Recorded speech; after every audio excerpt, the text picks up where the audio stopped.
Welcome to the another podcast of Classroom to Careers, powered by Salam Bombay Foundation Dream Lab Project. I am your host Sagar Khanojia and a proud alumni of Salam Bombay Foundation where dreams are turned into reality. आज का topic थोड़ा sensitive और थोड़ा important है because we are talking about youth mental health day.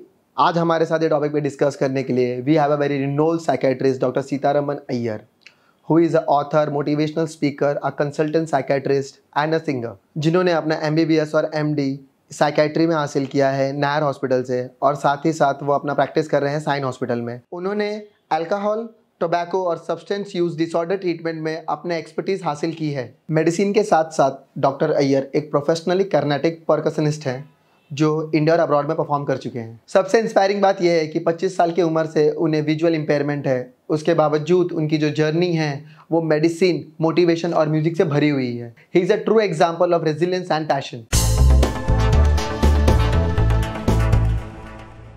A very warm welcome to Dr. Seetharaman Iyer, sir.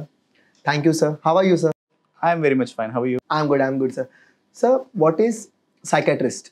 Basically, psychiatrist एक medical doctor होता है जो mental illnesses and जो psychiatric illnesses है उसको diagnose करता है and उसको treat भी करता है. Apart from being psychiatrist, you're also a author, you are a motivational speaker. तो आप इन सारी चीज़ों को कैसे टाइम देते हो, sir?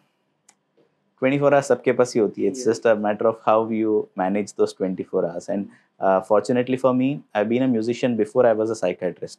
So that's one thing which I keep telling people. कोई भी schools में जाता हूँ, the message that I have is try inculcating another hobby. It might be music, it might be sports. आपको कभी नहीं पता चलेगा कि ये चीज़ आगे चल के आपको कितना हाथ दे सकती है. It can very well become your profession in the future. और you always have a plan B. So by the time आप आपका ग्रेजुएशन खत्म करेंगे, पोस्ट ग्रेजुएशन खत्म करेंगे, ये चीज़ अगर समझो आपने 10 साल की उम्र में शुरू किया, then you are a certified sportsman और you are a professional musician. So you already are in the mix of performing. So आपको अलग सा टाइम प्रैक्टिस के लिए या एक स्टूडेंट को जितना करना चाहिए उतना नहीं लगेगा आपको. So in that way once you establish a name for yourself, then it's just routine. You just need to juggle between both your careers. Let's talk deeper conversation about the youth. Like what do you think जो child trauma होते हैं वो एक adult mental health पे effect कर सकते हैं? ये जो आप टर्म बोल रहे हैं इसको हम एडवर्स चाइल्डहुड एक्सपीरियंसेस बोलते हैं. जो आप ये बचपन में जो डिफिकल्टीज बोल रही है, these are a group of में अराउंड समझो 13 चीज़ें हम जनरली इसको काउंट करते हैं. वर्ल्ड हेल्थ ऑर्गेनाइजेशन ने इसको बोला हुआ है. इसमें काफ़ी सारा चीज़ें हैं जैसे कि फिजिकल नेग्लेक्ट, फिजिकल अब्यूज़, बचपन में मार या बचपन में इमोशनली नेग्लेक्ट करना या बचपन में ध्यान नहीं देना से लेके फैमिली मेम्बर जिसको साइकेट्रिक इलनेस है या फैमिली मेम्बर जो सब्सटेंस यूज़ करते हैं से लेके मदर फादर का सेपरेशन, वायलेंस जो उन्होंने खुद एक्सपीरियंस किया है या दूसरे को एक्सपीरियंस करते हुए देखा है, ये सारी चीज़ें मतलब एक broad umbrella of adverse childhood experiences में आती है. There are other problems like depression के जो चांसेस है वो ज़्यादा बढ़ जाती है. जो पर्सनालिटी प्रॉब्लम्स होती है, जो PTSD होती है, सारी चीज़ों की एविडेंस है. बिकॉज इट्स नॉट कि अब चांस है, मतलब समझो एक हम बचपन में हुआ तो इट्स नॉट कि चलो इसको लॉटरी सिस्टम में होगा. It's a pure scientific thing. Chronic stress जिसको हम बोलते हैं, बचपन से दिमाग में असर पढ़ पढ़ के you come to a point जहाँ पे आपका ब्रेन का केमिकल्स चेंज हो जाता है. And that's the reason adulthood में साइकेट्रिक इलनेसेस या साइकेट्रिक जो प्रॉब्लम्स है उसकी बढ़ने की चांसेस या वल्नरेबिलिटी जिसको हम बोलते हैं वो ज़्यादा होती है adults. What is PTSD? PTSD is post traumatic stress disorder, PTSD. सो ये एक फेमस टर्म है बट उसकी काफ़ी लक्षण होती है. ये PTSD आप देखोगे तो बहुत सारे जो सेक्सुअल असॉल्ट विक्टिम्स होती है उनको हो सकती है. कोई रोड ट्रैफिक एक्सीडेंट्स अगर विटनेस किए उनको हो सकती है. आपको जान के भी आश्चर्य होगा कि जो आर्मी ऑफिसर्स होते हैं जो वायलेंस और ये बहुत देखते हैं उनमें आगे चल के लेटर इन लाइफ PTSD होती है, जहाँ पे उनको जो इमोशंस और जो इंसिडेंसेस है जो हुए हैं पास्ट उनको आंखों के सामने वो नज़र आती है ऑलमोस्ट लाइक अ पिक्चर जैसा. सो यू सी दैट उनको पूरा चीज़ रिप्ले होता है बार बार, जिसकी वजह से उनका स्ट्रेस बढ़ता है एंड वो बिल्कुल कोप नहीं कर पाते. उनके जो बॉडी के सिस्टम्स होती है वो एक हाइपर विजिलेंस मोड में चली जाती है. So it becomes very traumatizing. A clinical PTSD, not the hashtag PTSD which is referred to these days. Sir आपने बोला कि मेंटल हेल्थ जो ट्रॉमा है वो मेंटल हेल्थ इश्यूज में कन्वर्ट हो सकते हैं एडल्टहुड में, तो वो कैसे जानेंगे कि इसको अब मेंटल हेल्थ इशू प्रॉब्लम है? That's a very good question. Because see sadness, tension, ये दोनों मुझे भी होती होगी, आपको भी होती होगी. अगर मैं रुका हूँ मेरे ओपीडी में पेशेंट्स आने के लिए एंड समझो 4 पेशेंट रुके हैं, 5 पेशेंट रुके हैं, तो और मैं आधा घंटा लेट चल रहा हूँ, तो I myself would have this tension for that time period कि पेशेंट्स रुके हैं, मुझे नेक्स्ट जगह भी जाना है, क्या करूँ, कैसे करूँ, एक चिंता या एक ये हो सकती है. या समझो अगर एक पेशेंट ने फॉलोअप करने से उनके फैमिली रीजंस की वजह से, बहुत सारे पेशेंट्स आते हैं जो फैमिली और फाइनेंशियल रीजंस की वजह से फॉलोअप नहीं करते, तो हमको भी उनके लिए थोड़ा उदास लगता है कि काश वो फॉलोअप किए होते तो बेहतर होते थे. सो दीज आर थिंग्स जो सबके साथ होती है on a day to day basis. हो सकती है कि ये मेरे में 1 घंटे के लिए रहे, उसके 4 दिन बाद मैं ठीक हूँ, उसके बाद 1 हफ्ता भी ठीक हूँ, बाद में अचानक से 2 हफ्ते बाद ऐसा कुछ सिमिलर आए. आपके साथ भी ऐसा हो सकता है. बट जब चीज़ें रोज़ाना होने लगती है, सो कोई भी डिसऑर्डर हो, स्पेशली आप डिप्रेशन का अगर या स्ट्रेस का बात कर रहे हैं, so it has to be pervasive. Pervasive का मतलब क्या कि वो रोज़ाना होनी चाहिए, at least for a period of 2 weeks in terms of depression, जो डायग्नोस्टिक क्राइटेरिया है. एंड वो इतना होना चाहिए कि जिसके वजह से फिजियोलॉजिकल प्रॉब्लम्स, मतलब there are criteria of 9 symptoms, उसमें से कम 5 सिम्टम होनी चाहिए. So this can range from anything like appetite कम होना, स्लीप कम होना, सैडनेस होना, कॉन्सेंट्रेट नहीं कर पाना, गिल्ट होना, सुसाइडल आइडियाज आना, सुसाइडल टेंडेंसीज होना. ओवरऑल ऐसा जो जो चीज़ पहले अच्छी लगती थी, जैसे कि वो बहुत सारे डिप्रेशन के पेशेंट्स आके बोलते हैं कि मुझे टीवी देखना बहुत पसंद था, मैं बहुत पिक्चरें देखता हूँ, बट आजकल मुझे कोई भी चीज़ करने का मन ही नहीं करता. सो ये जो 9 लक्षण हैं, ये 9 लक्षण में से एटलीस्ट समझो 5 होनी चाहिए for a period of 2 weeks. So depression जो होती है, जो आजकल हम शहर के किसी को बोलते हैं, अरे मेरे खाना टाइम में नहीं आया स्विगी तो मैं डिप्रेस हो गया, वैसा नहीं होता है.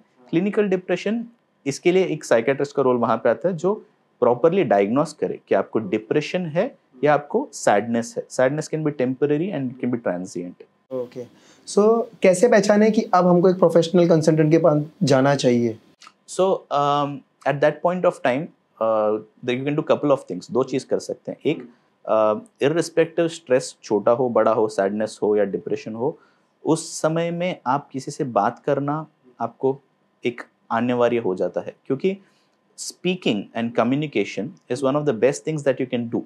बिकॉज उस समय में आप किसी से भी बात करें, समझो आपको अगर प्रोफेशनल के पास जाके बात कर पाए तो अच्छी बात है, या अगर आपके फ्रेंड कोई है, अभी आजकल बहुत सारे institutes, MNCs. So I have a friend of mine in Australia. वहाँ पे कैसा है, वेस्टर्न कंट्रीज में उनको 2 दिन 3 दिन का वर्कशॉप कराते हैं एंड उनको first aid certified health professional बोलते हैं. सिर्फ तो ये क्या करते हैं, ये जो एम्प्लॉयज़ होती है, ये किसी को कुछ तकलीफ है तो उनसे बात कर सकते हैं.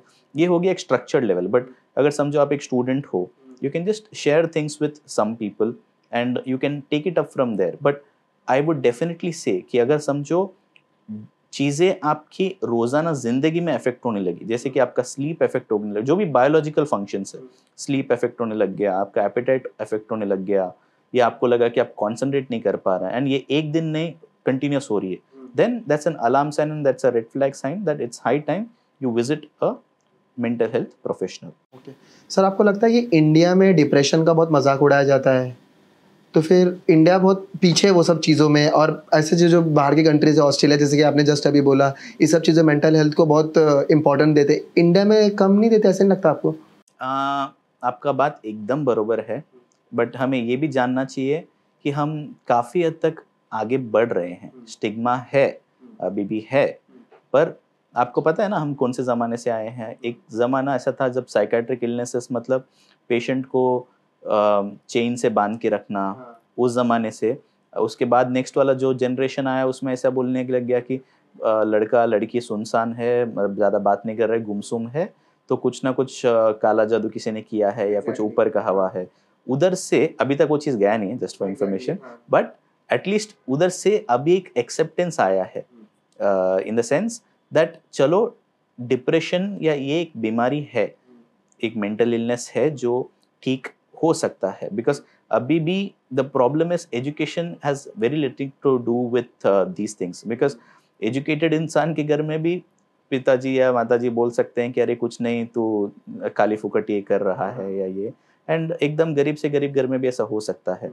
बट स्टिग्मा धीरे धीरे कम हो रहा है. I am very happy. आप just to give you an example, हमारे when I was in Nair hospital, when I was working at Nair, दिन के ओपीडी में 200 patients.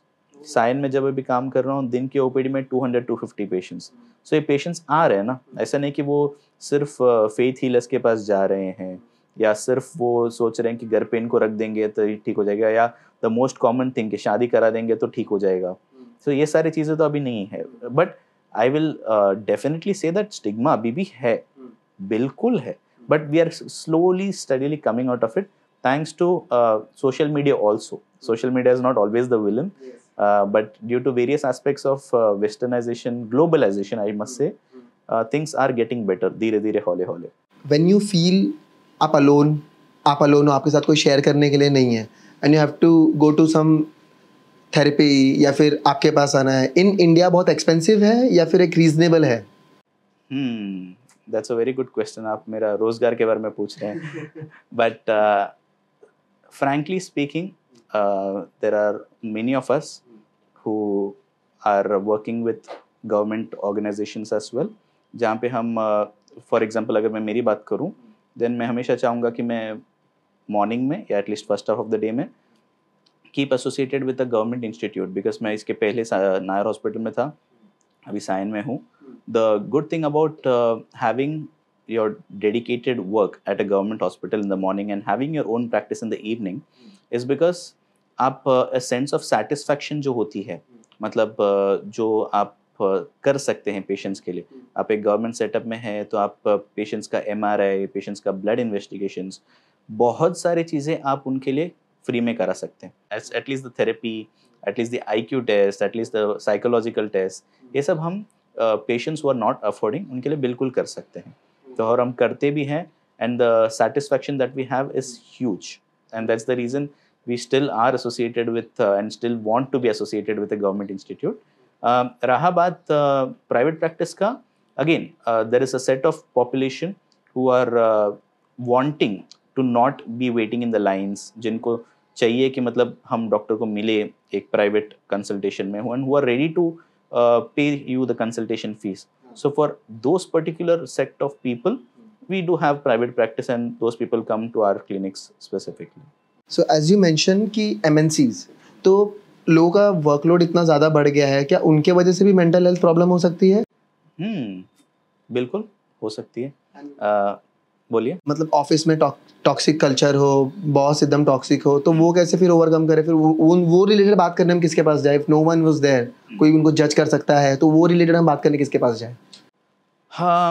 See, that's a very broad question, frankly, and I have so since I'm writing down a book, I'll give you some insights into the book and like what I consider about this particular aspect. आप कोई भी institution में जाएंगे, according to me, there is this percentage of 40-30-30, जहाँ पे आप जाओगे तो this is just a rough bracket number, जहाँ पे आप जाओगे 40% people will be good to you, 30% would be indifferent to you, and 30% would be extremely toxic with you. So अभी ये आपके ऊपर है कि आपको कौन सा ये नंबर में कॉन्सेंट्रेट करना है. I agree that if it's a senior who is working with you and who is toxic, then the stress that you experience is much more. MNC में अच्छी बात ये भी है कि there are a lot of redressal forums, and in the sense आप जहाँ पे कम्युनिकेट कर सकते हैं आपकी ग्रीवियंसेस को, एंड जो वर्क लाइफ कल्चर है, there was this in between a controversy where one of the eminent personalities in the field of corporates mentioned that 70 घंटे काम करनी चाहिए per week employees को, which was not taken well by today's generation, and I completely understand where they are coming from, because एक work life balance होनी चाहिए, उसके लिए ही हम मेहनत भी करते हैं. We don't want a situation जहाँ पे हम 10 साल काम किए and हमको burnout experience होने लग गए. तो हम वेरी वेल चाहते हैं कि हम काम भी करें, पैसे भी कमाएं, बट बर्नआउट भी ना हुए, उसके लिए हम एडिक्वेट मेजर्स ले रहे हैं. And frankly lot of MNCs are taking those initiatives, जहाँ पे उनको जो एम्प्लॉयज़ के ओरिएंटेड है, इतने सारे कंपनीज मुझे अप्रोच करते हैं सेइंग दैट उनको जो एम्प्लॉयज़ है उनके मेंटल हेल्थ वेलफेयर के लिए उनको वो करना है. They come and tie up with us, जैसे कि इतने हम एम्प्लॉयज़ को हर महीने में हर क्वार्टर में भेजेंगे आपके पास. And it's a very good thing which is happening these days. There are lot of letaways and a lot of get-togethers which they have. So things are there, but in terms of your stress, particular जो question बोल रहे हैं, yes, that needs to be taken care of, because if stress has grown beyond a point, then that can have consequences. So definitely, if anyone is experiencing such a stress, please communicate it to someone or at least seek help of a professional. If someone is feeling judged कि मुझे जज करेगा, then फिर क्या करना चाहिए?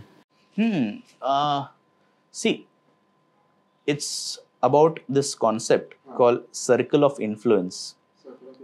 So हम इस circle of influence में क्या बोलते हैं कि अभी मेरे इन्फ्लुएंस में मैं क्या कर सकता हूँ, वो चीज़ मुझे करना है. फॉर एग्जाम्पल, अगर मेरे इन्फ्लुएंस में ऐसी होती है कि मैं कुछ काम करूँ जहाँ पे अभी कल चल के मैं सोचा कि चलो मैं कल 15 पेशेंट्स देखूंगा मेरे प्राइवेट में इंस्टेड ऑफ 10 पेशेंट्स, तो वो मेरे सर्कल ऑफ इन्फ्लुएंस में शायद, क्योंकि मैं वो कर सकता हूँ. But I sitting here I can determine कि डोनाल्ड ट्रंप एक और टर्म आ सकता है क्या, because that's beyond my circle of influence. So this particular concept of people judging, wo it's a matter of habit. You need to train your brain and rewire it in such a way. Agar khud se nahi hoti hai, you can take help of professional people who do CBT is cognitive behavioral therapy, and other therapies जहाँ पे हम brain को rewire करते हैं या structure करते हैं कि जो आपका थॉट प्रोसेस होती है या जो आपको बिलीफ होती है उसको हम कैसा ठीक कर सकते हैं. Change your thoughts to change your behavior, to change your actions also. So this is the method which we employ. You feel कि कोरोना के बाद लोग ज़्यादा कंसर्न हो गए हैं मेंटल इलनेस पे लेके? कोरोना के बाद तो होंगे ना, because that has been one of the biggest pandemics across. मतलब ये 100 साल में एक बार ऐसा चीज़ लोगों ने देखा है. बहुत सारे चीज़ें अफेक्ट हुई हैं. मतलब if you if I start talking about corona, then आप देखेंगे कि एक ocean of changes है. One, about the biological aspects of it, जो कोरोना की वजह से जो आजकल प्रॉब्लम्स हो रही है in terms of health, there are various research which says कि vasculature, heart के issues थोड़े बढ़ रहे हैं. Vasculature in the sense जो blood vessels और ये वो होती है, there are research which points that there has been changes in the blood vessels. body के जो मतलब main parts होती है उसमें long lasting changes हो रही है, वो एक चीज़ है. तो that is one of the physical aspects. Second, जो mental health aspects है always are connected to the physical health. तो physical health का अगर कम हुआ या खराब हुआ तो mental health उससे भी होती है impact.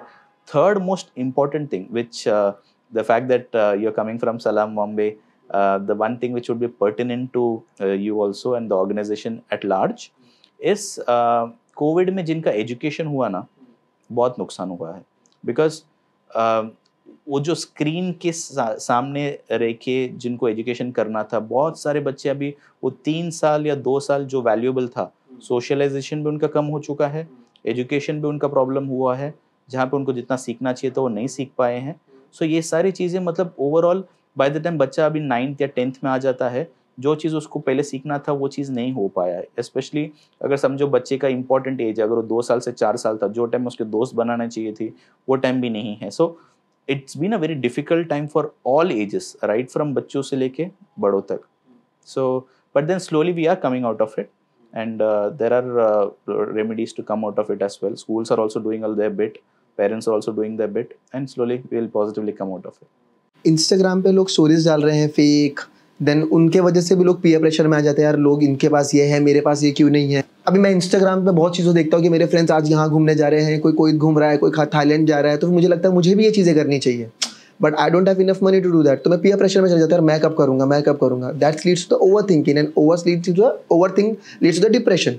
तो फिर वो कैसे हम टैकल करें? The main idea behind Facebook and Instagram, वो बनाने का जो साइंस है, जो बेसिस में उन्होंने बनाया है, it is what you say directly linked to the fact that आप ये चीज़ें फील करें एंड आप ये चीज़ें हो, किसी को भी होगा. there are like people, I'll be dishonest if I say that ये चीज़ें जो आप बोले हो किसी को नहीं होती है, सबको होती है. but then we should keep in mind that the जो भी feelings हम experience करते हैं, be it sadness or be it jealousy or be it those things, it should be transient. मतलब transient and temporary. एक the main thing that we have is we should experience it. हम अगर deny करेंगे ना कि मतलब मैं तो नहीं, मुझे तो फील हो ही नहीं रही है, then we are not being true to ourselves. it's okay to be sad, it's okay to be anxious, but the only thing is that we should come out of it, in the sense like if we keep catching hold of it and or if we keep hanging to it, then we are not helping ourselves, because there is a life to do, there is a life. आप ऐसा भी हो सकता है कि अभी फिलहाल की लाइफ में अगर आप फोकस करें, वो समझो अगर गोवा जाके आए तो आप स्विट्जरलैंड जाके आए, वो स्विट्जरलैंड जाके आए तो आप यूएस जाके आए, nothing is permanent, nothing is temporary. So in that way आप कोशिश आपका ये होना चाहिए कि ठीक है, you experience that feeling what you have, but then come out of it. But then as I mention before this, over thinking if it last, कभी कभी कोई कोई पेशेंट्स में या कोई कोई इंडिविजुअल्स में ओवर थिंकिंग कंटिन्यूस हो सकता है. इफ यू फील दैट आपको या आपके कोई भी प्रियजन को ऐसा हो रही है, then you might very well consider meeting a professional. Thank you. Like मैं तो ऐसे बहुत पीयर प्रेशर में चले जाता हूँ यार कि मेरे दोस्त यहाँ जा रहे हैं, मैं क्यों नहीं जाऊँगा, मैं कब जाऊँगा, तो मैं उस पर बहुत ओवर थिंक करने लगता हूँ. So thank you for your suggestion. सही, नेक्स्ट टाइम जब आपको होगा आप बताइए, हम दोनों साथ में जाएंगे. श्योर श्योर हम जाएंगे. सो अभी लोग सोशल मीडिया पे बहुत ज़्यादा एक्टिव हो गए हैं. They are not playing cricket, वो आउटडोर गेम्स नहीं खेल रहे, सिर्फ इंडोर पे फ़ोन लगे रह गए. बचपन से लोगों को फ़ोन यूज़ करने दे रहे हैं, छोटे छोटे बच्चे मैं देख रहा हूँ फ़ोन यूज़ कर रहे हैं. तो वो इम्पैक्ट करता है मेंटल हेल्थ पे सर? ये this is one of the, ये अगर समझो मैं एक बच्चे को ट्रीट करने के लिए अगर मैं 1 रुपया भी लूंगा, only 1 rupee for a child who is having problems of increase screen time, मैं 10 दिन में करोड़पति बन जाऊंगा. बिकॉज उतना ज़्यादा प्रॉब्लम है अभी, उतना ज़्यादा. हर पेरेंट का शिकायत ये होता है कि स्क्रीन टाइम बढ़ गया है, स्क्रीन टाइम बढ़ गया है. एंड ICD-11 जो इंटरनेशनल क्लासिफिकेशन करता है डिजीजेस का, उसने तो उसके लेटेस्ट गाइडलाइंस में लेके भी आ गए वो इंटरनेट एडिक्शन और जो स्क्रीन टाइम वाली चीज़ें हैं, that's a proper disorder now. So ये तो बिल्कुल बढ़ गया है. मतलब किसको नहीं पता होगा, it's kind of the elephant in the room. सबको पता है कि वो एक प्रॉब्लम है. सिर्फ वो नहीं है, there are other things also जहाँ पे thankfully the government has stopped it at least as of now. जो बेटिंग वाले एप्स होते थे जो सोशल में, so that added 1 + 1 = 11 instead of 2. ऐसा हो गया था. इन टाइम स्क्रीन टाइम तो इंस्टा की वजह से बढ़ ही गया था.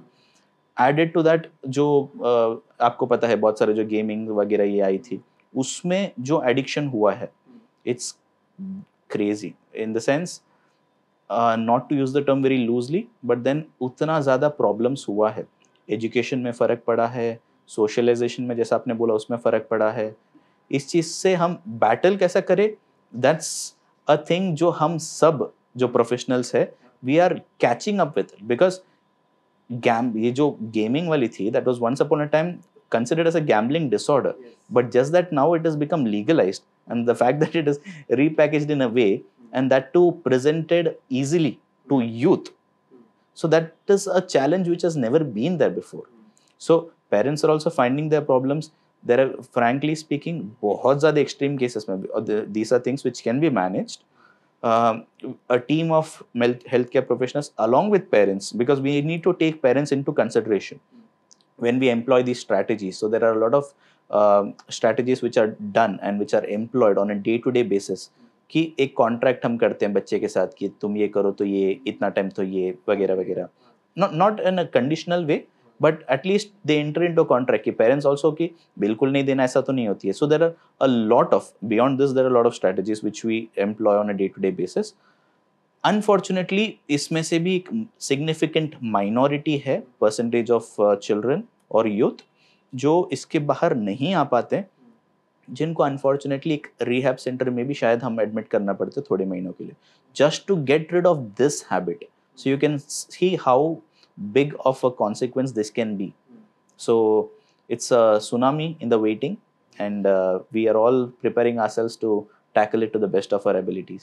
डोंट यू फील कि पेरेंटिंग का भी उतना ही असर है कि लाइक पीपल आर कि मुझे आके खेल रहा है, मेरे साथ खेल रहा है, मैं काम कर रहा हूँ तो मेरे साथ फ़ोन से साथ खेल ले, तो वो भी एक असर पड़ता है बच्चों में कि लाइक पेरेंट्स ही बच्चों को फ़ोन दे रहे हैं, ले तो यूट्यूब चला, उसके बिना वो खाना नहीं खा रहा है, उसके बिना वो कहीं जा नहीं रहा है, रो रहा है, तो फिर वो पेरेंट्स का भी कहीं ना कहीं वही प्रॉब्लम है. बिल्कुल, that is very much present. अभी आजकल आपको सुन के ये हैरानी होगी कि लैंग्वेज डिसऑर्डर नाम की एक चीज़ है जो बच्चों में होती है, वो उसका भी जो प्रोपोर्शन है वो आजकल बढ़ता है. लैंग्वेज प्रोपोर्शन मतलब क्या, जो बच्चों को जो डेवलपमेंटली स्पीच जितना आनी चाहिए वो अनफॉर्चुनेटली लेट हो रहा है. If it's an organic cause I can understand. If it's a biological cause जिसकी वजह से बच्चा बोलना या जो वर्ड्स एम्प्लॉय करना चाहिए, तो हमारी साइंस में एक लिस्ट ऑफ ये होती है कि 2 साल में इतना तो बोलना चाहिए, 1.5 साल में इतना तो बोलना चाहिए.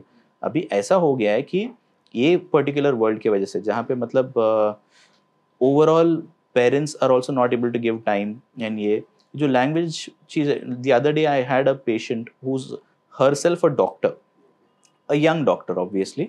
उसके बच्चे के ये प्रॉब्लम के साथ आए. उनको ऐसा लगा कि ये काफ़ी ज़्यादा लैंग्वेज कोई ऑर्गेनिक प्रॉब्लम है या कोई बायोलॉजिकल प्रॉब्लम है.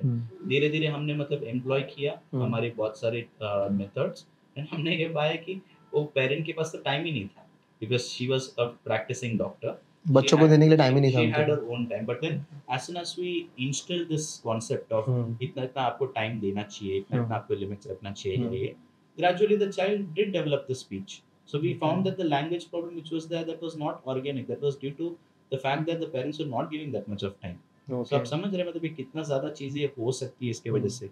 But then as I mentioned earlier also, ये पर्टिकुलर एज किसी ने देखा नहीं. So parents are also new. ऐसा नहीं कि वो बहुत साल का एक्सपीरियंस होगा उनको. आजकल people maximum have 1 child or 2 children. So in that वे ये जो एज ऑफ टेलीकम्युनिकेशन और जो एज ऑफ सोशल मीडिया है, सबके लिए नया है. May be lot of parents अभी हमारे पास आके बोलते हैं कि सिर्फ हमको ये चीज़ पहले पता होता तो हम करते थे, या they make sure that at least दूसरे बच्चे के साथ वैसा ना करें. So parents are also catching up, but this is where I would tell that arranging workshops or arranging meetings जहाँ पे parents, especially first time parents जो है, उनको हम समझा सके कि parenting में कौन से चीज़ हम better कर सकते हैं. Parenting not only about social media, parenting is a huge thing, especially about attachment कैसा डेवलप करना चाहिए, कैसे एक पॉजिटिव अप्रोच हम डेवलप कर सकते हैं राइट फ्रॉम. सो जो बड़े साइकोलॉजिस्ट थे पहले के ज़माने के, सिगमंड फ्रॉयड, एरिक एरिक्सन, ये सब बोलते कि जब से बच्चा पैदा हुआ है तब से उसका पर्सनालिटी शेप होने लगता है. इसका ये मतलब है कि फर्स्ट ईयर से, जब से पैदा हुआ तब से पूरे लाइफ टाइम तक उसको पेरेंट्स, स्पेशली जब तक पेरेंट्स का इन्फ्लुएंस होता है, कितना ज़्यादा इम्पोर्टेंट है. मतलब वो चीज़ की समझो हमें ध्यान रखनी चाहिए कि ये पेरेंट्स का जो इंटरेक्शन है वो एक आइडियल एंड हेल्दी लेवल में होना चाहिए. सर, पहले के पेरेंट्स हैं, जैसे कि मेरे मॉम डैड है, उस टाइम पे सोशल मीडिया नहीं था, लाइक, और अभी के पेरेंटिंग के पास सोशल मीडिया है. तो जस्ट बिकॉज सोशल मीडिया आया है, इसके वजह से बहुत रिलैक्स होके वो फोन दे देते हैं, या पहले सोशल मीडिया का इतना यूज ही नहीं था क्योंकि था ही नहीं वो चीजें. अभी just because of social media आया है, इसके वजह से ये चीजें हो रही है कि ऑल ओवर पेरेंट्स की भी उतनी ही गलती है जितनी सोशल मीडिया की गलती है. So it's a multi-dimensional approach. अगर आप देखेंगे, education levels are rising. More and more people are getting educated, and fortunately and very luckily, the gender disparity which was there, वो better हो रहा है. पहले के ज़माने में लड़कियों को पढ़ाना ही मतलब एक बहुत बड़ा liability जैसा, बहुत especially rural areas में. But आजकल अच्छी बात ये है, and I'm very thankful to the overall system which is happening and to the overall development, that education levels बढ़ रही है, employability बढ़ रही है. So ऐसा नहीं कि सिर्फ one parent is working, both parents are working. So there are many things contributing to this. अगर आप आजकल देखोगे मतलब in terms of इसका solutions भी मतलब corporates ने दिया है. बड़े corporates में आप जाएंगे तो बच्चा जब मॉम डैड दोनों वर्क कर रहे हैं तो उनके जो कैंपस होती है पता है आपको, जो जहाँ पे ऑफिस है, उसी कैंपस के अंदर there are day care centres. Day care centres जहाँ पे हम बच्चों को सुबह से लेके शाम तक रख सकते हैं. एंड उसके बाद मतलब जैसे वो हुआ देन वो लोग लेके आ जाते हैं सब. So there are things which are working out. So जैसा मैंने पहले भी बताया कि ये सारी चीज़ें पेरेंट्स के लिए भी नहीं है, सोशल मीडिया भी नहीं है. So we are working with parents of course, and parents को भी समझना चाहिए कि ये एक individual task नहीं है. Probably if they are finding difficulty, they also should take help of professionals as to how they can navigate through this process, which is new for everyone. Right now, Gen Z people are consuming more cigarette, e-cigarette and weed. ये सारी चीजें बहुत consume कर रहे हैं, तो उनसे भी उनको मेंटल हेल्थ पे प्रॉब्लम पड़ता है. बिल्कुल. एंड इनफैक्ट ये बोल के मैं उनको डराता हूँ बिकॉज कैसा है, लाइक मैंने जितना सुना है कि रिलैक्स होने के लिए पी लेता हूँ यार, मेरे को बहुत स्ट्रेस हो रहा है, मैं सिगरेट पी लेता हूँ यार. तो फिर वो कैसे मेंटल हेल्थ पे इफेक्ट कर रहा है, लाइक तुम एक तरफ बोले कि रिलैक्स है, बट वही चीज तुम्हारे मेंटल हेल्थ पे भी हो रहा है, सो हाउ? सो कोई भी सब्सटेंसेस करे, I will not go into the individual substances, but just to give you just alcohol होती है, कैनबिस होती है, ओपियोइड, एमडी, कोकेन, गुटखा, तंबाकू, cigarettes, E cigarettes, vaping devices, all these things cumulatively cause a lot of harm. इतना harm कि आपको मालूम भी नहीं पड़ेगा कि आपका फिजिकल और मेंटल हेल्थ कैसे इफेक्ट होगे. बिकॉज ऑल दी सब्सटेंसेस, देखो कैंसर की वजह से टोबैको तो thanks to Mukesh in the cinema hall, वो तो हमको मालूम पड़ जाता है. तो मुकेश है ना उसका नाम? हाँ. सो वो तो सबको पता है कैंसर वाला इफेक्ट्स. बट जो मेंटल हेल्थ इफेक्ट्स होती है ऐसा, it's more to do with the chemical changes.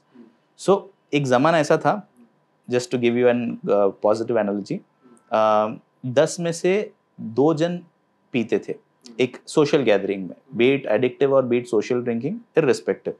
10 में से 2 जन पीते थे, 8 जन कुछ भी टी कॉफ़ी या कुछ कोल्ड ड्रिंक पी के आ जाते थे. आजकल जनरेशन ऐसा हो गया, स्पेशली यूथ में, कि अगर आप पियोगे नहीं और if you don't indulge in the substance, then you are considered not cool. True. So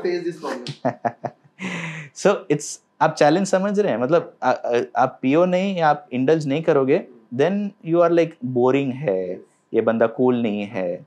सो वो particular step, that's the reason कोई भी स्कूल मुझे इनवाइट करता है कि ये बोलने के लिए कि पेरेंट्स के लिए, सॉरी स्पेशली स्टूडेंट्स के लिए, कि आप ये लेक्चर्स लो, मेरा फर्स्ट प्रपोजल वही होता है कि please if you don't have any topic in mind, let me go into the topic of prevention of substances.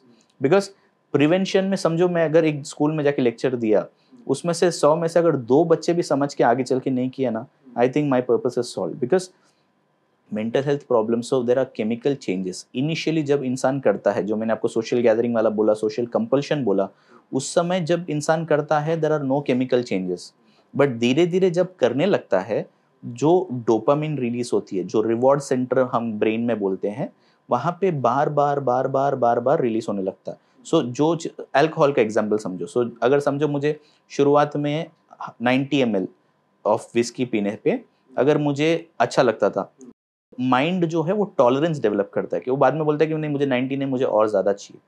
Same with the neurochemical aspects also. जो समझो सीजर बोलते हैं ना कि 3 दिन नहीं पिया तो बंदे को फिट आ गया, हार्ट आ गया. तो that is because of the fact that वो जो भी डिफरेंसेस है केमिकल्स में, उसमें ऊपर नीचे हो गया है. सो जो बैलेंस इतने साल से आदमी पी रहा है, अचानक से कम हुआ तो बंदे को फिट आ गया, बंदे को हाथ थरथरने लग गया, बंदे को नींद नहीं आ रही है. सो ये सब क्या है? ये सब चेंजेस इन योर बॉडी जो सब्सटेंसेस ने कर दिया है. ये सब बोल के भी लोग नहीं सुनते. तो मैं फाइनली मेरा ब्रह्मास्त्र ये निकालता हूँ, जो सच भी है, नॉट दैट कि मैं ऐसे डराता हूँ, बट जो ब्रह्मास्त्र उनको मैं ये बोलता हूँ कि आप अभी आपका उम्र कितना? तो बच्चे बोलते हैं मेरा उम्र 20 है, 25 है. तो मैं उनको बोलता हूँ आप शादी करना चाहते हैं? तो बोलते हैं हाँ शादी करना तो चाहते ही हैं ऐसा. तो मैं बोला आपको पता है कि ये जो सब्सटेंसेस आप करते हैं, इससे फ्यूचर में आपका सेक्सुअल हेल्थ में भी फर्क पड़ता है. देन उनका बत्ती चमकता है ऐसा, देन दे आर लाइक वो कैसा होता है या ये वो, and then we explain them.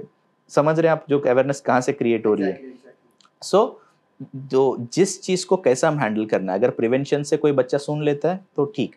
Otherwise if you are able to sit one on one with a child who is addicted to substances and make him understand कि उसको क्या है, क्योंकि लोग क्या बोलेंगे, मैं तो सिर्फ वेपिंग करता हूँ, सिगरेट नहीं करता हूँ. सिगरेट करने वाला क्या बोलेगा कि मैं तो लाइट सिगरेट लेता हूँ, मैं हेवी वाला नहीं लेता हूँ. पीने वाला क्या बोलेगा कि मैं तो कभी कभी पीता हूँ वीकेंड्स पे.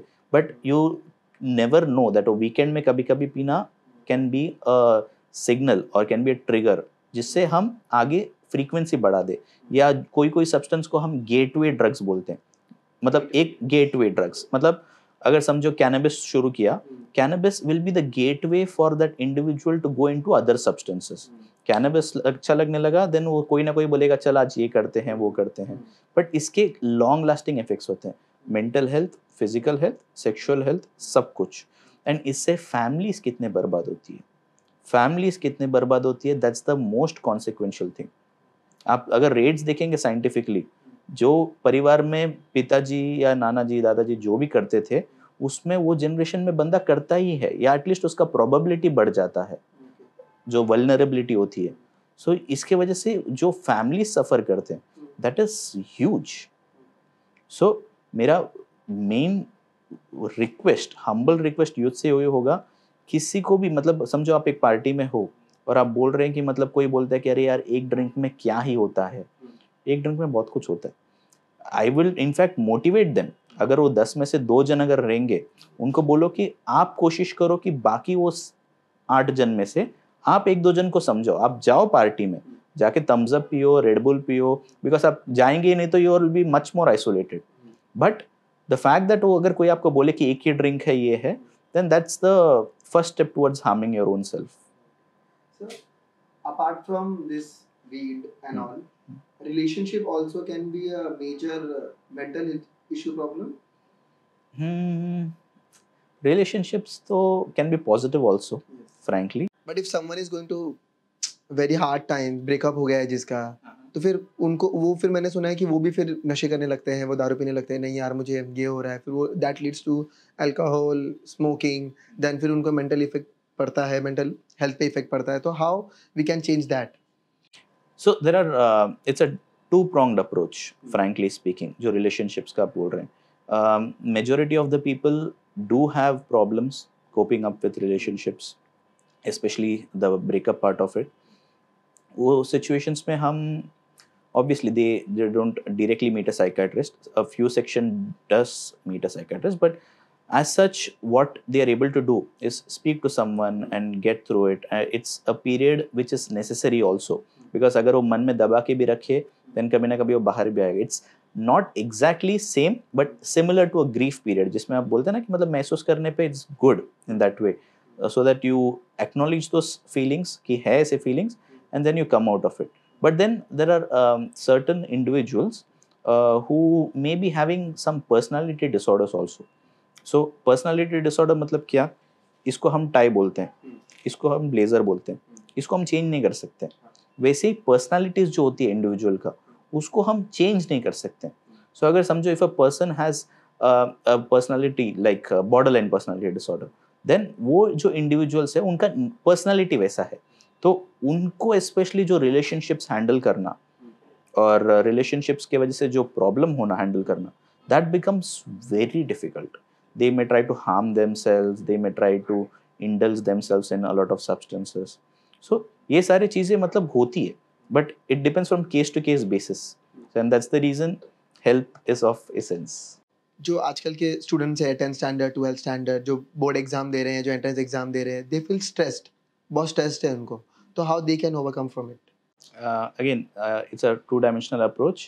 जो बच्चे जिनको हर चीज़ में एंग्जाइटी पहले से होती है, जो छोटी छोटी चीज़ों के लिए एंशियस होते हैं, जैसे कि एग्जाम्स तो एक बड़ी बात होती है, बट समझो अगर कल अगला दिन उनको कुछ सबमिट करना है प्रोजेक्ट या किसी को मिलना है, there is a big gathering, ऐसे सारी चीज़ों के लिए एक दिन पहले से सोचना कि कैसा होगा क्या होगा, जो जनरलाइज्ड वे में एंशियस रहते हैं उसको हम जनरलाइज्ड एंग्जाइटी डिसऑर्डर के ब्रैकेट में कंसिडर कर सकते हैं. तो ऐसे केसेस में अप्रोच डिफरेंट होता है. For the vast majority of people जिनको एंग्जाइटी एग्जाम के पहले होती है, जिनको लगता है कि मैं तो सब भूल चुका हूँ, मुझे कुछ याद नहीं आने वाला है, बाकी लोग तो इतना पढ़ लिए या इतना ये किए, तो वहाँ पे हम बेसिकली उनका जो कॉग्निटिव अप्रोच है उसको हम पहले ये एड्रेस करते हैं कि जो उनका डिस्टॉर्शन होती है, कॉग्निटिव डिस्टॉर्शन जिसको हम बोलते हैं कि सोच में जो एक रैशनैलिटी लैकिंग होती है उसको हम ठीक करते हैं. एंड उसके अलावा हम बहुत सारे अप्रोचेस सिखाते हैं जहाँ पे डिस्ट्रैक्शन टेक्निक्स होती है, जहाँ पे रिलैक्सेशन टेक्निक्स होती है, because before the exam the anxiety increases. क्यों? बॉडी में दो तरफ के सिस्टम्स होते हैं, पैरासिम्पैथेटिक एंड सिंपैथेटिक. सो ये पैरासिम्पैथेटिक सिस्टम अपने को ज़्यादा चाहिए क्योंकि इस एंग्जाइटी में सिंपैथेटिक सिस्टम ओवरड्राइव में चली जाती है. सो हमको ऐसे सारी चीज़ें करना जिससे सिंपैथेटिक एक्टिविटी जो ओवरड्राइव में है वो कम हो. कैसे कम कर सकते हैं? जैसे मैंने बताया आपको, एक्सरसाइज एंड रिलैक्सेशन टेक्निक्स तो है ही, वो हम सिखाते हैं. There are relaxation techniques like Jacobson's progressive muscle relaxation, JPMR बोल के. There are deep breathing exercises, there are other distraction techniques also present. So all these we employ on a case to case basis. इससे जो body की sympathetic system वो कम होकर parasympathetic भी activate होती है, एंड हम जो कॉग्निटिव डिस्टॉर्शंस को भी with the help of rational advice हम ये करते हैं और with the help of therapy. But in a certain minor population इसके बावजूद नहीं होता है, जहाँ पे आप इन दैट सिनेरियो और इन दोज केसेस हम उनको दवाई भी बिल्कुल देते हैं। Specially the vast majority of patients, since अभी मैं एक मेडिकल कॉलेज से भी अटैच्ड हूँ, बहुत सारे बच्चे डॉक्टर्स जो खुद होते हैं, जो मतलब एमबीबीएस की पढ़ाई कर रहे हैं, first year, second year, third year, fourth year, interns, resident doctors जो खुद एमडी कर रहे हैं, जो खुद एमएस कर रहे हैं, जो असिस्टेंट प्रोफेसर्स है, वो खुद भी आते हैं। असिस्टेंट प्रोफेसर को तो एग्जाम नहीं होती है, बट बाकी सारे लेवल्स जो मैंने उसके पहले की बताए, उनको भी एग्जाम के पहले स्ट्रेस होती है, जिनके हम ये सब बताते हैं, बट 10 में से 1 या 2 जन को इससे नहीं राहत मिलती है। तो उन केसेस में हम ज़रूर मेडिकेशंस देते हैं। एंड मेडिकेशंस के बारे में भी बहुत सारे लोगों को एप्रीहेंशंस होती है, but that's a different topic altogether, but as such things can be handled well. कैसे पता चलेगा सर कि अब मेडिसिन लेना है, अब थेरेपी लेना है? As I mention this earlier, जैसे ही हमको बायोलॉजिकल चीज़ें अफेक्ट होने लगी, sleep, appetite, concentration, guilt feeling, and to an extent जहाँ पे you are not able to do anything, आपका जो फंक्शनैलिटी है वो अफेक्ट हो जाता है। बिकॉज आप मैं आपको थेरेपी दूंगा, उससे आपको नींद तो नहीं आएगा ना, उल्टा आप बोर हो जाओगे ऐसा। तो इन terms of therapy has its limitations, therapy has its effectiveness also. कौन से पेशेंट में क्या देना है, it's a clinicians choice and clinicians discretion. But again, जैसा मैंने आपको बोला, जैसे बायोलॉजिकल फैक्टर्स अगर इफेक्ट होने लगी, स्लीप आ ही नहीं रहे 4 से 5 घंटा, कितना भी आप रिलैक्सेशन टेक्निक्स करो फिर भी नहीं आ रही है, तो वैसे केसेस में तो हमको मेडिकेशंस एम्प्लॉय करनी ही पड़ती है। Like sleeping pills? हाँ, sleeping pills is a very broad term and it has a very negative connotation to it also. So I would not want to call them sleeping pills, to the best of my ability at least. But yeah, there are medications, there are psychotropic medications which help in sleep. Not all medications are addictive. One of the biggest myths that they have कि psychotropic medication चालू किया तो कुछ ना कुछ addiction होगा, जिंदगी भर लेना पड़ेगा। है 10 में से 1 मेडिसिन ऐसा भी है जिससे एडिक्शन हो सकती है, उसको भी हम ठीक कर सकते हैं। अगर उसमें भी एडिक्शन इसके बावजूद हम ठीक नहीं कर पा रहे तो भी एड्रेसल मेथड्स है, बट रिमेनिंग 9 मेडिकेशन से एडिक्शन नहीं होती है। So that is one of the most important things which we need to keep in mind कि एडिक्शन मेडिसिन से नहीं होती, उल्टा इंसान बेहतर होता है। एंजाइटी के सिम्टम्स क्या होंगे sir? A broad range of symptoms, बहुत ज़्यादा है, in the sense it can start right from, अगर आप स्टूडेंट का बात कर रहे हैं और यूथ का बात कर रहे हैं, स्पेशली अगर exam oriented, then it can range from anything like a person having this feeling that उनको कुछ याद नहीं आ रहा है, ये सब symptoms नॉन स्पेसिफिक हो सकती है। और there can be symptoms which are low layman में बोलते हैं ना कि ओवर थिंकिंग हो रही है, तो these are non specific symptoms, but there are certain patients जहाँ पे जो हार्ट बीट होती है वो बढ़ने लगती है, जिसको हम पैल्पिटेशन बोलते हैं, वैसा होने लगता है। किसी किसी को स्वेटिंग होने लगता है, हाथ पैर ठंडे पड़ते हैं, या उनको ऐसा लगता है कि मतलब कुछ तो पैरों में, हाथों में ऐसा मूंगियाँ जैसा आने जैसा लग रही है, उनको एक सेंसेशन हो रही है, झुनझुनाहट जिसको हम बोलते हैं, वैसा फीलिंग हो रही है। और कोई कोई पेशेंट्स को ऐसा लगता है, या कोई कोई बच्चों को ऐसा लगता है कि उनके साथ कुछ ना कुछ बुरा हो जाएगा, a sense of impending Doom. तो उनको ऐसा लगता है कि कुछ ना कुछ मेरे साथ बुरा हो जाएगा, इतना मेरे साथ सांस लेने में दिक्कत होती है उनको, ये सब एक्सट्रीम केसेस में। बट सो जैसे मैं बोल रहा हूँ, हर चीज़ का राइट फ्रॉम छोटे से छोटी चीज़ से बड़ी चीज़ तक, माइल्ड से लेकर सिवियर तक का सिवियरिटी होती है। सो बेस्ड ऑन कितना माइल्ड है, कितना मॉडरेट है, कितना सिवियर है, we can treat the patient. This is for the students?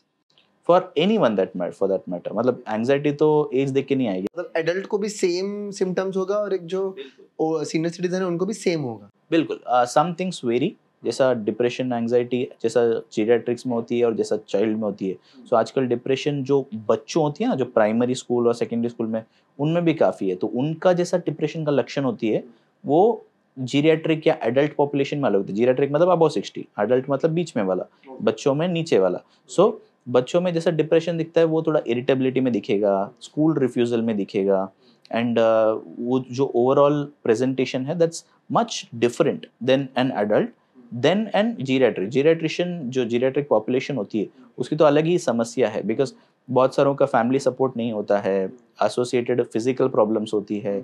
So it's a totally different presentation all together, कि जो हर इसमें, बट देन मोर और लेस 19-20 में सेम ही होता है। तो लाइक सीनियर सिटीजन जो है वो अबाउट 60 to 75 है, जो एकदम बच्चों जैसा हरकत करने लगते हैं, लाइक ये मैंने बहुत कॉमन प्रॉब्लम है, तो वो एक मेंटल इशू की वजह से होता है या कैसे होता है वो चीजें?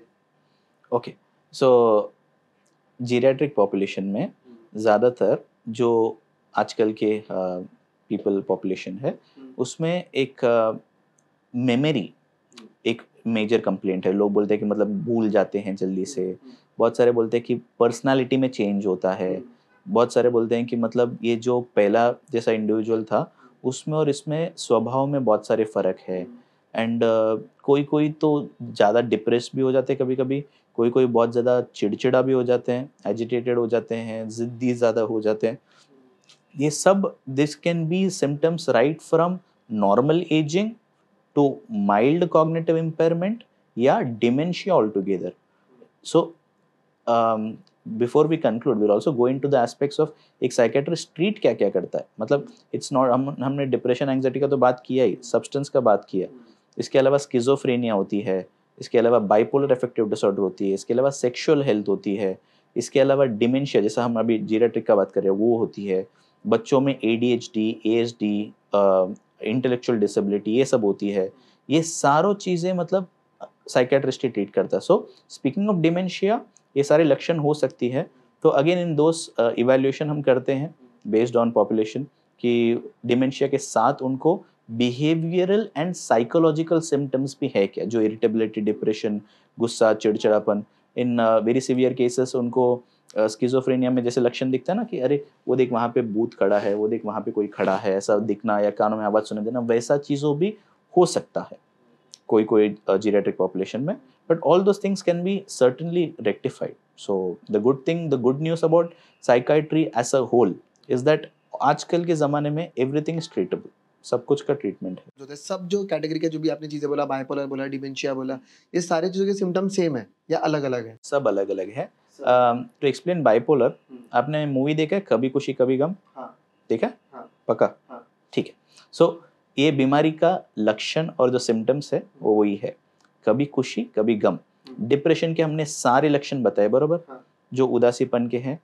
तो ये जो पेशेंट्स होते हैं बाइपोलर अफेक्टेड, बाइपोलर बाइपोलर मतलब क्या, दो पोल्स, एक इस बाजू है एक दूसरा बाजू में है।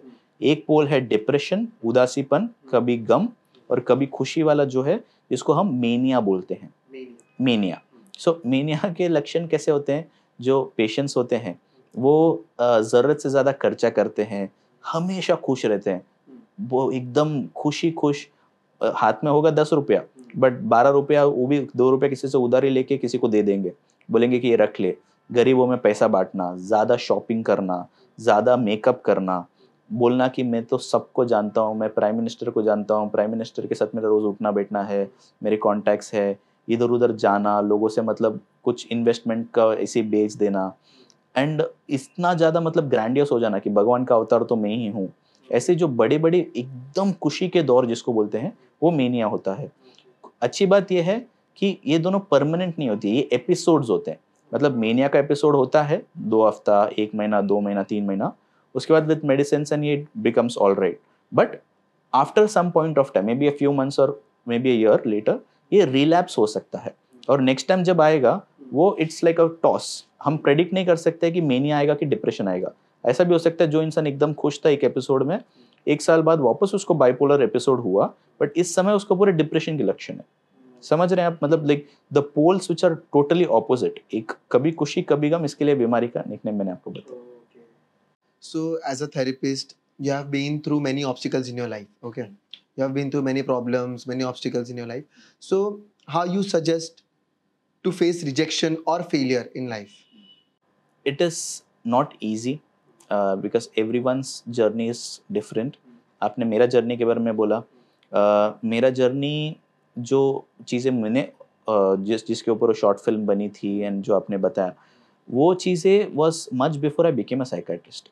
So those things are a little different in the sense, but then the things that I've learned from them, because अभी भी आप वो particular short film में जाओगे, so and there are people who have mentioned in that, who have written comments and who even till date say कि आपका तो life story itself एक therapy लग रही है हमको. Exactly. So वो चीज़ है, but then I can use those lived experiences because of the best thing. So in terms of psychiatry, not to go off tangent, so there is this treatment called Alcohol Anonymous group. Alcohol Anonymous मतलब क्या कि एक group होती है जहाँ पे सिर्फ जो अल्कोहल की समस्या के पेशेंट्स होते हैं उसमें डॉक्टर्स नहीं होते, उसमें ऐसा एक इंसान एक दो इंसान होते हैं जो खुद वो समस्या से गुजरे हैं एंड जो एडवाइस देते हैं कि दारू से हम कैसे रह सकते दूर रह सकते हैं और कैसे कैसे मतलब उन्होंने कैसे ओवरकम किया और कैसे ओवरकम कर सकते हैं। And this is considered one of the most effective treatment options. So क्यों? क्योंकि जो इंसान आपको बता रहा है वो ऐसे ही आपको मतलब बता नहीं रहा है। सिमिलरली जैसा आपने बताया कि जो मेरे लिव्ड एक्सपीरियंसेस है, so I am better able to relate with patients and that's the reason patients also come to me saying that कि आप खुद मतलब बहुत सारे challenges overcome किए हैं, so you will be better able to understand me and you will not judge me. That's the motive which they are looking after, because जो भी अपना problem के साथ आते हैं they don't want what do you say to be judged in any way. Yes. So that's the most important factor. and जब उनको देखता है कि psychiatrist खुद मतलब लाइफ में challenges overcome किए हैं, half the battle is won over there, because जो रैपो होता है वो establish easily हो जाता है. Second thing, they obviously can learn from things, inspirations and those things are there. They can read up my story or anyone's story and feel inspired, but that particular inspiration is only short lived, because there will come a time जहाँ पे they might want to look after themselves in a more structured way or in a more better way. So वहाँ पे क्या करना है, like regarding the fact that आपने बोला कि कैसे handle करना है, there are some advices which I give to my patients in terms of life में have a plan B. Having a plan B is one of the best advices which I give them, because if you see, you have to be dedicated to a particular task or a particular goal. But अगर आप सोचोगे ना कि मतलब वो एक ही चीज़ है मेरे लिए लाइफ में और कुछ भी नहीं है, then things become a little difficult. Having a plan B always gives you that questions. Just to give you an example, अगर एक बच्चा नीट का एग्जाम दे रहा है और उसको मतलब ऐसा है कि मेरे नीट के मार्क्स नहीं आए हैं, अगर वो पहले से ही उसके ब्रेन में एक प्लान भी रखा होगा कि चलो मैं डॉक्टर नहीं तो सही, मुझे क्या करना है, मुझे पेशेंट्स को ठीक करना है, तो आई कैन, मेरा प्लान भी ये होगा कि मैं एक डेंटिस्ट बनूं, या मेरा प्लान भी होगा कि मैं एक फिजियोथेरेपिस्ट बनूं, प्लान भी होगा कि मैं एक ऑक्यूपेशनल थेरेपिस्ट बनूं. सो हर स्टेज ऑफ लाइफ में एक प्लान भी होना ऑलवेज हेल्प्स. मेरे केस में जैसे मैंने बोला, in between the time I was an active musician also, touring abroad and everything, and music was my plan B which I had respective. मैं सोचा कि मतलब जो as apart from the career of a doctor, I had a plan B. And similarly ये जो plan B वाला option होता है, it's very very very helpful, because each and every aspect of your life you can handle it better, because आपके पास एक cushion होती है.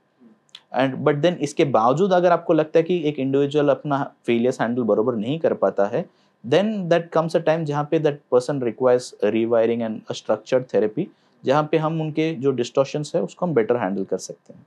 As you quoted plan B, ठीक है, मैं जब इंटरव्यूज वगैरह देखता हूँ, like I have watch one Nawazuddin Siddiqui, उन्होंने बोला कभी भी प्लान बी नहीं होना चाहिए. तो मैंने एक जेफ बेजोस का मैंने इंटरव्यू देखा, उन्होंने बोला I never have a plan B. तो मेरा प्लान ए है, मुझे फेलियर हो, मुझे रिजेक्शन मिले, मेरा बिजनेस फ्लॉप हो जाए, मैं फिर से करूंगा, लेकिन मैं वही चीज़ें करूंगा. I will never have a plan B. नहीं, मुझे अगर यही चीज़ें करना है, I don't have a plan B, I only have a plan A, मुझे उस पर ही काम करना है.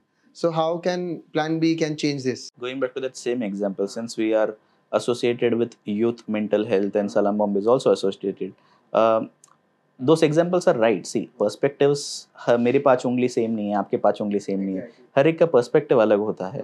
पर just put that particular energy आपने जो बताया, उसको ही अगर आप ये सिचुएशन में डालो कि एक बच्चा है जो नीट का एग्जाम में है एंड उसका प्लान ए है कि डॉक्टर बनना चाहिए. ऑब्वियसली प्लान ए के लिए तो 100% 500% एफर्ट्स होनी चाहिए, बट नीट का एग्जाम साल में एक बार होती है. There are cases and there are individuals जहाँ पे लोग 3 साल ड्रॉप लेते हैं, 4 साल ड्रॉप लेते हैं. उसके बाद अगर आप बोलोगे कि मुझे यही बनना है, then what do you expect. मतलब वो जो बच्चा है वो बेचारे का 3 साल गया, 4 साल गया, 5 साल गया, वो देख रहा है कि उसके आजू बाजू वाले जो लोग हैं वो उनका ग्रेजुएशन भी हो चुका है, उनका कमाने लग गए हैं. So if you are very rigid in that way, मुझे प्लान ए ही चाहिए, then what's the future. There comes a time जहाँ पे 5 या 6 अटेम्प्ट बाद there are people who have left their education altogether. वो बोलते हैं कि नहीं, मेरे को 12वीं बस हो गया. सो आप रिस्क वर्सेस बेनिफिट वाला एनालिसिस आप देखोगे, having a plan B, having an alternative career versus just getting stuck yourself to 12th standard pass. मतलब सुन के भी मुझे डर लगता है। बट अनफॉर्चुनेटली ऐसे बच्चे हम देख रहे हैं आजकल, स्पेशली नीट में, स्पेशली कॉम्पिटिटिव एग्जाम्स में। अगर सिर्फ वो एक ही एस्पेक्ट हुआ, एंड कभी कभी तो आपने जो प्लान ये बोला, बच्चे का खुद प्लान नहीं होता, बट घर वालों का प्लान ये होता है कि बच्चा तो यही ही करेगा ऐसा। बच्चा बोल रहा है गो विद द फ्लो, मैं तो गो विद द फ्लो। हाँ, सो इन दैट वे अगर बच्चों का पेरेंट्स भी अगर बोलते हैं कि नहीं तुझे तो कोई भी हालत में डॉक्टर बनना ही है, वो बच्चा भी बेचारा 1 साल हुआ, 4 साल हुआ, 5 साल हुआ, what do you expect that child to do? मतलब like in that scenario it becomes helpless. You are creating a ground जहाँ पे पूरा फर्टाइल ग्राउंड है for the child to have depression और anxiety. So you're not helping yourself. You have to have a plan A. You have to put in efforts for 500% efforts. But having a plan B, the risk versus benefit is always there. And कैसा है कि एक exam के time में आप अगर आप बैठ रहे हो तो this is not the end of the world. ये जब इंसान खुद को बोल पाता है बच्चा, देन वो जो कॉन्फिडेंस और जो सेल्फलेस एफर्ट्स होती है, that is much more significant. वो फियरलेस होता है. fearless approach in terms of getting his plan A worked out. But अगर नहीं होता है, he knows कि this is not the end of the world. Coming back to the end of the world aspect, अगर plan A ही रहा, आपको ये भी पता होना चाहिए कि सिर्फ, मैं वापस ये नहीं बोल रहा कि जेफ बेजोस से उनका ही है, समझो अगर प्लान ए ही स्टिक किया, 4 साल हुआ, 5 साल हुआ, बच्चा क्या बोला कि मुझे तो यही करना था, मुझे ये नहीं करने हो रहा है, मुझे जीना नहीं है. उस समय में हु इज रिस्पॉन्सिबल कि बच्चा अगर कुछ एडवर्स डिसीजंस लेता है अपने लाइफ के regarding ending of life, in that way it becomes so catastrophic. सोच के भी डर लगता है, एंड अनफॉर्चुनेटली हो भी रहा है वैसा. So that's the reason I always advocate for having a plan B. What are the common problems you are seeing in the youth? Most common or common? Most common. Most common. So substance, as I mentioned, बहुत ज़्यादा common हो चुका है. एक ज़माना ऐसा था जहाँ पे कॉलेज के बाद शुरू होती थी, बट अभी स्कूल्स में ही शुरू हो रही है. So that's the reason we are I myself like get interacted with and approach many schools. Many schools themselves approach with what do you say, the invitation to come and address, but my request to them is always that कि मुझे please de-addiction के बारे में बोलने दो. Second thing is about internet addiction and the screen time that we spoke of. Most common तो यही है. उसके अलावा जो अवेयरनेस है वो थोड़ा बढ़ रही है इन terms of children and youth. For example, एक ज़माना ऐसा था जहाँ पे पेरेंट्स बोलते थे कि मेरा बच्चा तो एकदम बरोबर है, उसको सब कुछ नहीं है, कुछ ऐसा बुरा वाला मत बोलो. बट जब से मूवीज लाइक तारे ज़मीन पर आई है, जहाँ पे डिसलेक्सिया, डिस्ग्राफिया, डिसकैलकुलिया, जो लर्निंग डिसेबिलिटी का हाईलाइट किया हुआ है, अभी तो पेरेंट्स अच्छे अच्छे बैकग्राउंड के and like from lower strata also खुशी खुशी ओपीडी में लेके आते हैं, बोलते हैं कि अरे आप गवर्नमेंट हॉस्पिटल के डॉक्टर हो, प्लीज़ सर्टिफाई कि मेरे बच्चे को ये पढ़ाई में दिक्कत हो रही है, आप एनालाइज करो एंड बताइए कि अगर ये तकलीफ हो रही है क्या. सो जो अवेयरनेस है वो बढ़ने की वजह से आजकल लर्निंग डिसेबिलिटी और एडीएचडी भी ज़्यादा दिख रहा है, बट वो पहले से ही था. Just ADHD is attention deficit hyper activity disorder. कि इन द सेंस अगर समझो एक बच्चा है जो हद से ज़्यादा चंचल है, हर बच्चा शरारती होता है, बट इतना ज़्यादा चंचल कि वो एक जगह में बैठता ही नहीं है. स्कूल में टीचर बोलती है बैठ, वो उठता है, इधर जाता है उधर जाता है, बेंच में तबला बजाता रहता है. देन बार बार सामान भूल के आता है, टीचर सिखाती रहती है, उसका ध्यान खिड़की के बाहर रहता है, लाइन में रुकने बोलो तो लाइन में नहीं रुकता है, काफ़ी इम्पल्सिव होता है. So there are 3 symptoms: impulsivity, hyper activity and inattention. ये तीनों कंपल्सरी रहना जरूरी नहीं है, बट इसमें से एक लक्षण भी अगर हुआ तो हम ADHD का ये कर सकते हैं. But then it should be significant enough. Normal शरारती बच्चे को पकड़ के उसके मुंह में गोली नहीं डालना है, वो दैट इज लाइक नॉर्मल जितना होना चाहिए बच्चे को. बट देन अगर सोशियो फंक्शनली अफेक्ट हो रही है, इसकी वजह से पढ़ाई में ध्यान ही नहीं दे पा रहा है, एंड 2 एरियाज में, घर में भी एंड स्कूल में भी, या स्कूल में भी एंड खेलने में भी, ऐसा 2 एरियाज में जब होता है तो ADHD. So speaking of the common things, ये सारी चीज़ें हैं, but things like LD, learning disability and ADHD, जिसकी अवेयरनेस बढ़ रही है, इसकी वजह से हम ज़्यादा पेशेंट्स उनके भी देख रहे हैं. सर, न्यूरोलॉजिस्ट, साइकोलॉजिस्ट और साइकेट्रिस्ट, ये तीनों में बहुत कंफ्यूजन है, तो आप एक बार एक्सप्लेन कर सकते हैं तीनों क्या काम है? साइकेट्रिस्ट के हिसाब से अगर मैं बोलूँ तो हम 5.5 years के MBBS करते हैं, 3 years ऑफ MD करते हैं, एंड इन बिटवीन अगर ब्रेक्स रहा एंड गवर्नमेंट सर्विस बॉन्ड रहा तो कुल मिला के हम 10-12 साल का वनवास में रहते हैं आफ्टर 12th standard. सो उसके बाद we are doctors who diagnose and treat mental health conditions. And in terms of mental health सिर्फ हम ही डॉक्टर्स हैं जो मेडिसिन प्रिस्क्राइब कर सकते हैं। बहुत सारे साइकेट्रिस्ट थेरेपीज भी देते हैं, बट प्रैक्टिकली बहुत कम लोग हैं। अभी जैसे हमारे सेंटर में है, मैं खुद थेरेपी भी करता हूँ एंड मेरे पास साइकोलॉजिस्ट भी है जो थेरेपी करते हैं। कमिंग टू साइकोलॉजिस्ट, साइकोलॉजिस्ट में ऐसा है कि जो पब्लिक जो एमए करते हैं या बीए करते हैं साइकोलॉजी, जो आर्ट्स बैकग्राउंड के रहते हैं, वो साइकोलॉजी लेते हैं। The good thing about psychology is कि it's not necessary for you to be from a arts background. अगर समझो आपने बीकॉम किया, उसके बाद आपको ये साइकेट्रिस्ट या साइकोलॉजिस्ट को मिले, आपको मेंटल हेल्थ पसंद आया, still you can consider doing your masters from a commerce background to a arts background, and आप एमए कर सकते हैं, एमफिल पीएचडी कर सकते हैं। एंड साइकोलॉजिस्ट जो है वो थेरेपीज देते हैं, थेरेपीज करते हैं पेशेंट्स के साथ, या वो साइकोलॉजिकल टेस्टिंग करते हैं। अगर मैं एक पेशेंट देख रहा हूँ, मुझे उसका बुद्धि कम लगता है, बुद्धिमत्ता जिसको हम आईक्यू बोलते हैं, तो हम क्या करते हैं कि क्लिनिकली तो लो है, बट हमको आईक्यू टेस्ट भी करना पड़ता है कि वो बच्चे को एक्टिविटीज देके उसका एज कितना है, मेंटल एज पता करने के लिए। तो ऐसे केस में हम जो टेस्ट होती है वो भी साइकोलॉजिस्ट को बोलते हैं। साइकोलॉजिस्ट थेरेपी करते हैं, वो इधर टेस्ट कर सकते हैं, जो साइकोलॉजिकल टेस्ट होते हैं पर्सनालिटी या इंटेलिजेंस का। एंड इसके अलावा they it's more of a team work, but psychologist do not give you medications, they can diagnose ये conditions, they can provide therapy, but then जो मेडिकेशंस है वो it is allowed only by a psychiatrist. So hence एक अच्छा centre वो होगा जहाँ पे दोनों बैठते हैं। सो एक साइकाइट्रिस्ट देखता है, एंड अगर जरूरत है थेरेपी का या कोई टेस्टिंग का, देन साइकोलॉजिस्ट भी करता है। रिगार्डिंग न्यूरोलॉजिस्ट, न्यूरोलॉजिस्ट एक्चुअली हमसे भी जो वनवास मैंने आप बोला, हमारे 10-12 साल की, उनकी 14 साल की वनवास होती है, जहाँ पे वो एमबीबीएस 5.5 साल करते हैं, देन 3 साल एमडी एंड 3 साल जो डीएम बोलते हैं हम, सुपर स्पेशलिटी, उसमें न्यूरोलॉजी करते हैं। तो एमडी मेडिसिन, जैसे हम एमडी साइकेट्री करते हैं, वो एमडी मेडिसिन करते हैं, एंड वो 3 साल का उनको सुपर स्पेशलाइजेशन करना पड़ता है। तो ये क्या ट्रीट करते हैं, जैसे कि हम सीजर्स, फिट बोलते हैं ना, फिट की बीमारी, सीजर्स, वो ठीक करते हैं। स्ट्रोक अगर हुआ, लकवा मारा बोलते हैं हम, एकदम बेसिक मराठी है इसमें बोलेंगे तो, स्ट्रोक का अगर हुआ तो ठीक करते हैं। तो देन बाद में बाकी सारी चीजें, जैसे कि हेडेक्स तो एक्चुअली साइकेट्रिस्ट न्यूरोलॉजिस्ट दोनों करते हैं, बट हेडेक्स बहुत सारा न्यूरोलॉजिस्ट करते हैं। एंड बाकी जो मतलब ब्रेन के समझो ट्यूमर्स रहा, जिसको ऑपरेट करके नहीं निकाल सकते, ऑपरेशन तो न्यूरो सर्जन करता है, बट अगर ऑपरेट करके बिना ट्रीट करना है तो वो सारी चीजें भी न्यूरोलॉजिस्ट करते हैं। सो ये न्यूरोलॉजिस्ट है जो एकदम सरल भाषा में बोलूं तो दिमाग के नस के डॉक्टर, हम दिमाग के डॉक्टर, एंड साइकोलॉजिस्ट जो है वो हमारे साथ काम करते हैं in helping us with therapy and testing. Thank you sir, ये मेरा बहुत बड़ा कंफ्यूजन था जो आज क्लियर हो गया। Let's talk about you sir. आप माइंड काम करने के लिए क्या सुनते हैं, म्यूजिक या मेडिटेशन?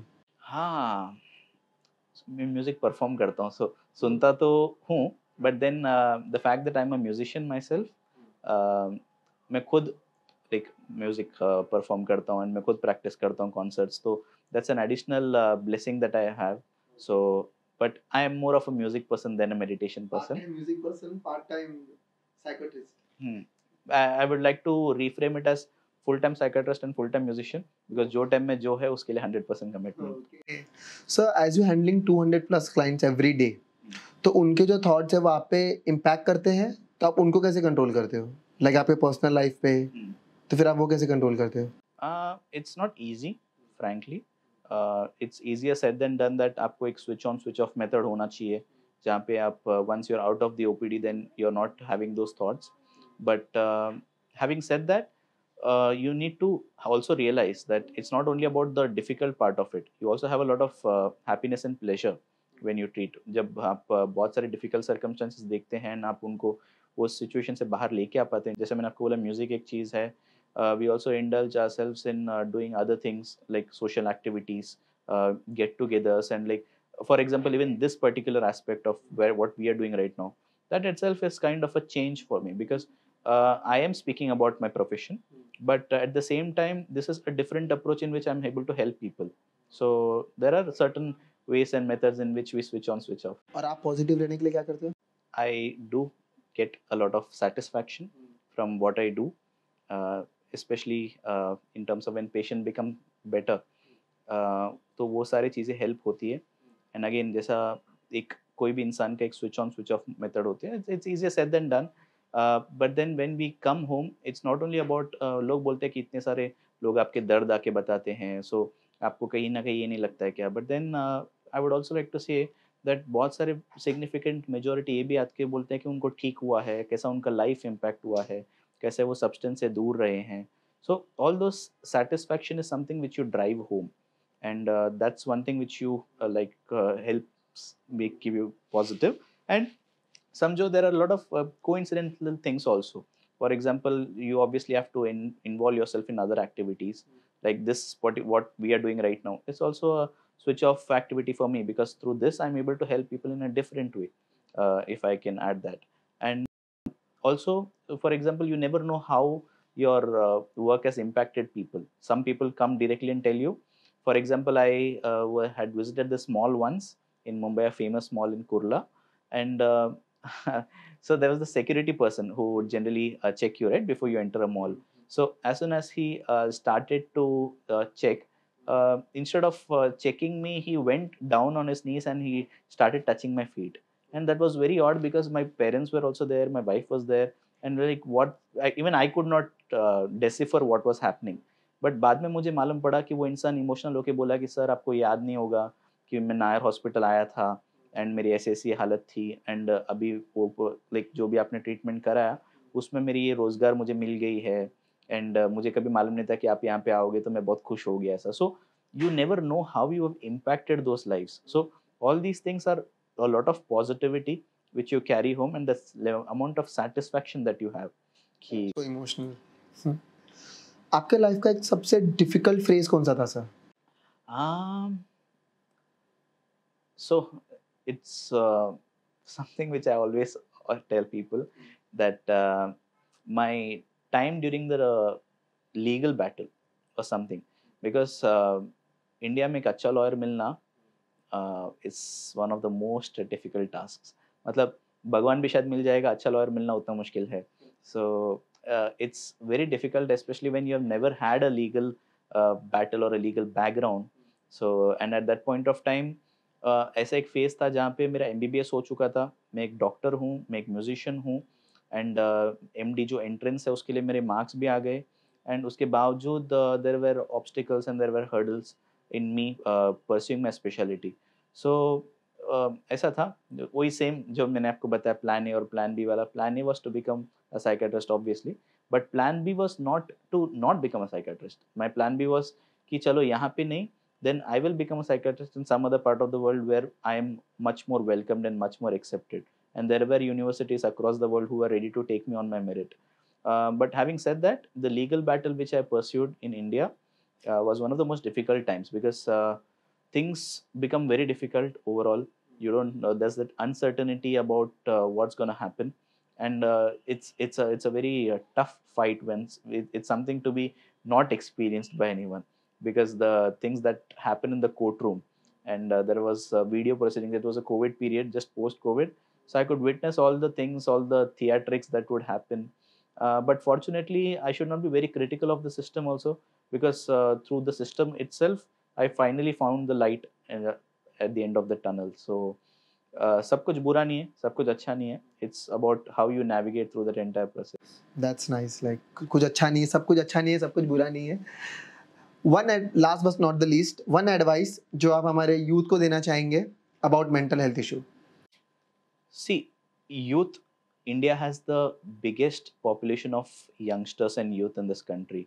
So advice तो मैं ये दूंगा कि हम बहुत ज़्यादा आगे आ चुके हैं मेंटल हेल्थ के बारे में. फ्रॉम अ टाइम जहाँ पे चेन्स में घर में बंद करने से, we have come to a time जहाँ पे we have individuals and professionals.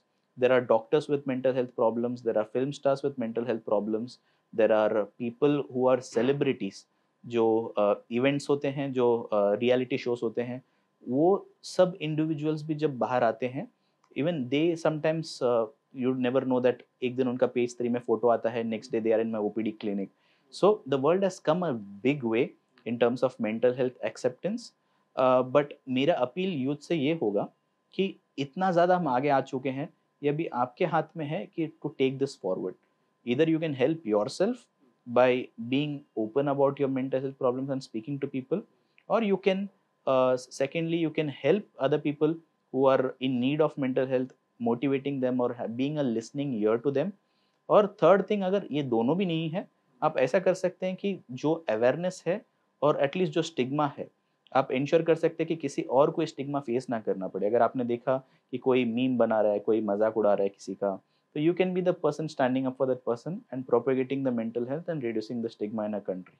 सो अगर कोई आपको रीच आउट करना चाहेगा तो वो कैसे कर सकता है?